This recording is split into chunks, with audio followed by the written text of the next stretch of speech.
नामको बँकेच्या मालेगाव शाखेमध्ये 12 तरुणांच्या खात्यांवर झालेल्या कोट्यवधी रुपयांच्या देवाणघेवाण प्रकरणाला आता एक वेगळंच वळण लागलंय। भाजपचे नेते किरीट सोमय्यांनी मालेगावला भेट देत निवडणुकीमध्ये वोट जिहादसाठी हा पैसा वापरल्याचा अत्यंत गंभीर आरोप केलाय।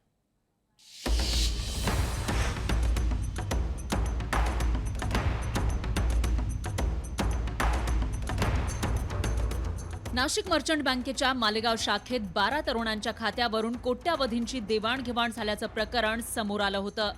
त्याच प्रकरणात भाजप नेते किरीट सोमय्यांनी मालेगावला भेट देऊन फसवणूक झालेल्या तरुणाशी चर्चा केली।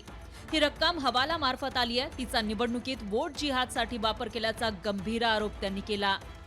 हा पैसा निवडणुकीत वोट जिहादसाठी वापरला जात आहे।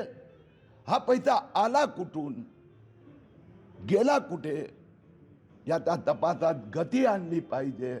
आणि मला विश्वास आहे की या सगळ्या संस्था मिळून याचा मागचा जो मेन सूत्रधार आहे त्याला शोधून काढणार। 2 महिन्यांपूर्वी कृषी उत्पन्न बाजार समितीत नोकरीला लावून देण्याचा आमिष दाखवत सिराज अहमद नावाच्या व्यक्तीनं 12 तरुणांची कागदपत्र घेतली आणि त्यांच्या नावे बँकेत खाती उघडली। अकाउंट 15 दिवसापूर्वी उघडण्यात आलेले 15 दिवसात त्याने 14-15 कोटी रुपये एका मुलाच्या अकाउंटवर त्यांनी व्यवहार केलेले आहेत। याची कुठल्या पद्धतीने आम्हाला माहिती नाही आणि बँकेने आम्हाला चेकबुक दिले नाही, पासबुक दिले नाही, कुठल्या पद्धतीने आम्ही बँकेत रजिस्टरवर सह्या केलेली नाही, कुठल्याही पद्धतीने आम्ही बँकेत हे केलेले नाही। आमच्याकडनं त्यांनी डमी सह्या घेऊन त्यांनी व्यवहार फिरवलेले आहेत। तरुणांच्या खात्यांवर महिनाभरात सुमारे 85 कोटींचे ऑनलाईन व्यवहार झाले। तरुणांच्या उपस्थितीमध्येच कागदपत्रांची तपासणी करून खाती सुरू झाल्याचा दावा बँक व्यवस्थापक करतायत। दरम्यान आरोपीवरील सर्व आरोप खोटे असल्याचा युक्तिवाद वकील करतायत।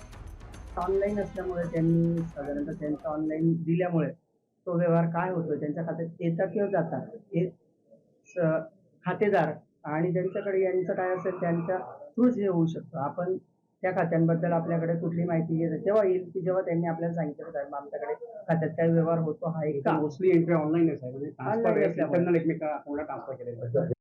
आरोपीच्या कस्टडीची काही एक आवश्यकता नाही आहे, कारण की जे पोलिसांनी ज्या कारणासाठी पोलीस कस्टडी मागत आहे ते कुठलेही कारण संयुक्तिक नाही आहेत।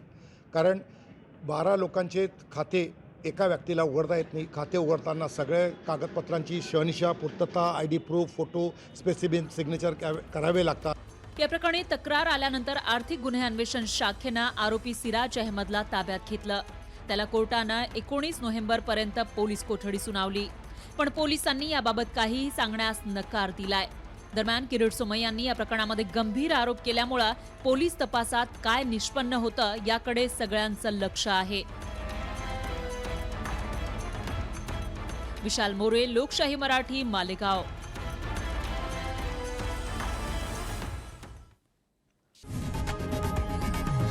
लोकशाही मराठी ऐका, पहा, जागरूक रहा।